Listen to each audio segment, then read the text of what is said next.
Hi, and welcome back to this Monday edition of Focal Point on AFR Talk. I am Brian Fisher. The program is Focal Point. The network is AFR Talk, the most feared and dangerous radio network in all the land.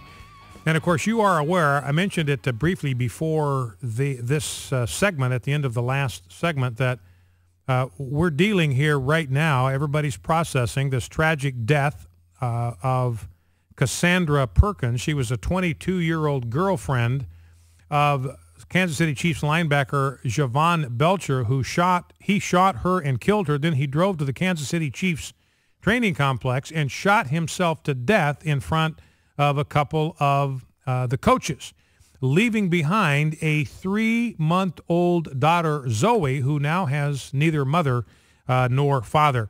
And there's been a dimension of this. The conversation, I mean, Bob Costas last night used this as an opportunity to rail against guns. And so that's been the focus of all of the public conversation, is on guns and should we have guns and should we more strictly control guns and all that kind of thing. But I feel there's a missing dimension of the debate here that nobody I've seen so far is talking about, at least not in the media.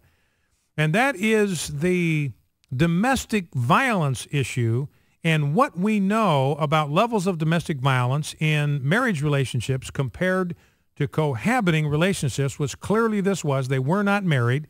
They had a child together. They were living together, very troubled situation, and it eventually led to 2 deaths. And here to help us kind of sort through that's a good friend of AFA, good friend of the program, Mike McManus, who's the head of Marriage Savers.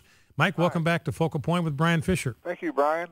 Well, it's really good to have you with us. And Mike, as I mentioned in introducing you, there's a dimension to this whole deal that I think needs to be explored, needs to be talked about, needs to be understood, and I think really needs to be highlighted. And I know you've got a great book, How to Cut America's Divorce Rate in Half, and you talk about cohabitation versus marriage, because a lot of people say, hey, why not road test it? You wouldn't buy a car without taking it out for a test drive and kicking the tires. Why not live together, find out if you're sexually compatible first, and then use that to decide whether or not to get married? And yet you've discovered in your research that that's a ticket for disaster. It really is. Cohabiting couples are 5 times more likely to experience severe violence compared to those who are married. And women are 3 times more likely to suffer depression. But let's just talk about violence. Women are 18 times more likely to be assaulted by their male cohabitor if they should break up with them. 18 times compared to a marriage. Boy, and you think about that, Mike. I just want to stop and just kind of pause on those numbers for a second. You said 5 times more likely to experience violence. Right. And 18 times more likely to be attacked in some way. Be assaulted by their male cohabitor if she should break up with him. Wow, 18 times if they break up. 18 times, wow. Yeah, it really is unbelievable. And there's a major study that came out here last year saying that people who are cohabiting put their children at high risk, too. The children of cohabiting couples are very likely to suffer. For example, it's the largest unrecognized threat to the quality and stability of a child's life. 42% of American kids will live in a cohabiting household. That's twice as many as will experience the divorce of their parents. And these children are markedly more likely to be physically, sexually, and emotionally abused than children in both intact married homes and even single-parent families. And I think part of this, Mike, the instance of child abuse in these circumstances, isn't a lot of that related to the fact that if it's a cohabiting situation, you've got notorious instability. They're in and out of relationships, a sequence of girlfriends and boyfriends. Right. And so you have these children living in an intimate setting with an adult male to whom they are not related in any way. Yeah. Well, that's true, but the problem is there's also a high risk of infidelity for couples in this situation. The cohabiting women are 8 times more likely than wives to cheat on their husbands, 8 times, and men are 3 times more likely. So we wrote a book called Living Together, Myths, Risks, and Answers. One of the myths of cohabitation that is believed by women is it's a step towards marriage.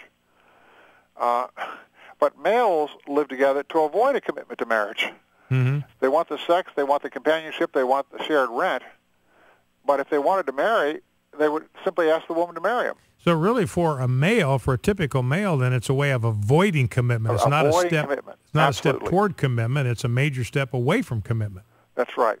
And the numbers prove it. Last year there were 7.6 million couples who were living together, but only 1.5 million of them got married. Well, what happened to the other 6 million? They broke up. They went through what we call premarital divorce.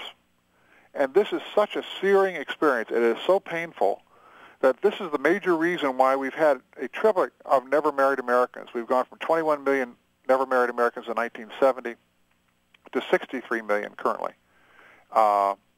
And the result of that is the marriage rate has actually plunged from about 3/4 of all adults being married down to about 50%. You know, and there are other factors. I know there got to be a part of it, Mike, but I wonder if this cohabitation is part of the reason that the marriage rate is so low, because people say, hey, I tried living together. Yep. I didn't like it. I'm never going to get married, because they think that marriage is the same. Cohabitation, only you can't get, only worse.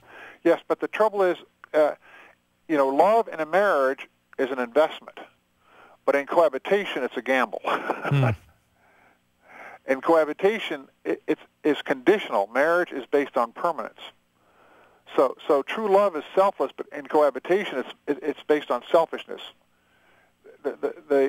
Every single element of it is wrong, and the consequence of it for the individuals involved is almost always cataclysmic.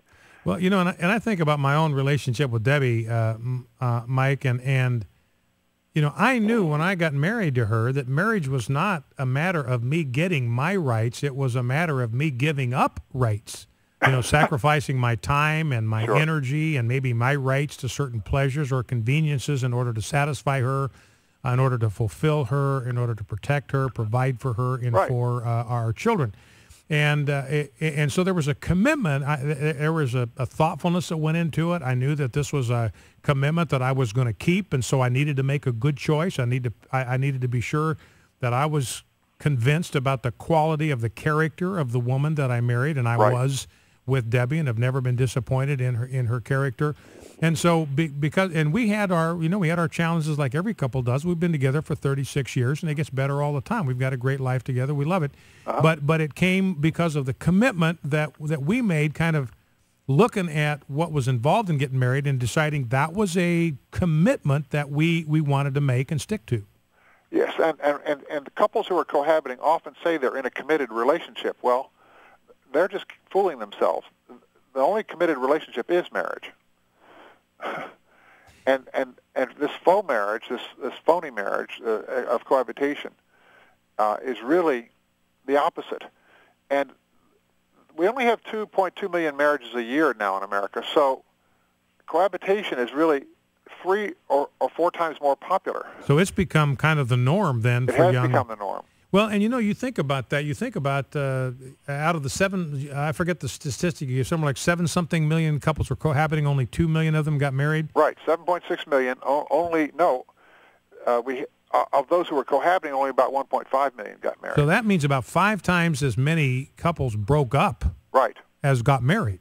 That's right. 4 out of 5 couples will break up rather than marry. So the dissolution rate, the rate at which these relationships collapse and fall apart, everybody talks about how bad the divorce rate is, how high the divorce rate is, but it's far worse in cohabiting situations. It also leads to a higher divorce rate. Couples who've lived together first and then marry are much more likely to get divorced than those who've played by the rules.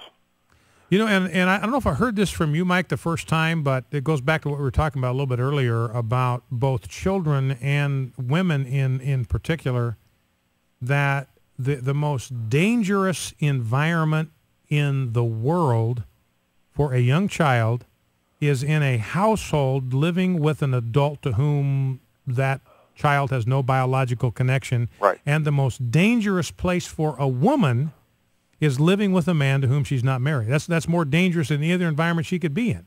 That's correct. And now let me ask a question, Brian. Have you ever heard a sermon on cohabitation?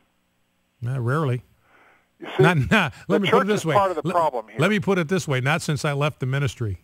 Well, since you were preaching it. Yes, not since I preached the last one on that topic. Yeah, you knew about it because you did preach on it. But and Mike, I used a lot of the information from your book when I taught on that subject. I just ransacked your book, How to Cut America's Divorce Rate in Half. Just ransacked it for information to substantiate. Well, we have got to change this, and part of the reason, part of the challenge really is to get a commitment by the clergy in a given community to bring this issue up and to talk about it. I mean, most of these weddings are by pastors. And Mike, we've got about 60 seconds left. You've had a considerable amount of success going into communities and creating a marriage-friendly environment. That's right. We've created what we call community marriage policies, in which about 11,000 churches have come together, typically 30 to 50 churches, 100 churches in a city, and say, we're going to require rigorous marriage preparation. We're going to train couples in good marriages to mentor the others. We're going to help those marriages that are in crisis to be saved by having a meet with couples who survive similar kind of crises.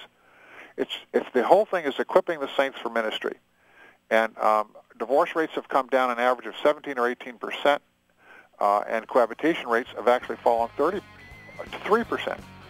Well, Mike, tell us how folks can get more information. Maybe somebody listening to us would like to talk to their pastor. Maybe a pastor is listening to us and would like to think about hosting one of those strengthening marriage seminars. How can they get hold of you and Harriet? MarriageSavers.org is our website, marriagesavers.org. And my phone number is 301-469-5870. Okay, well, that's great. Our guest has been Mike McManus. He and his wife are co-chairs of Marriage Savers, preparing, strengthening, and restoring marriages. And Mike, if I heard you say, if I heard you correctly, with the domestic violence rate being 5 times higher in cohabiting relationships than in marriage relationships, what we heard over the weekend should not surprise us. No, it's really tragic, but it is not surprising. All right, Mike, appreciate it. Thank you. God bless you, and thanks for being with us. Right. Mike McManus, Marriage Savers, back in 2.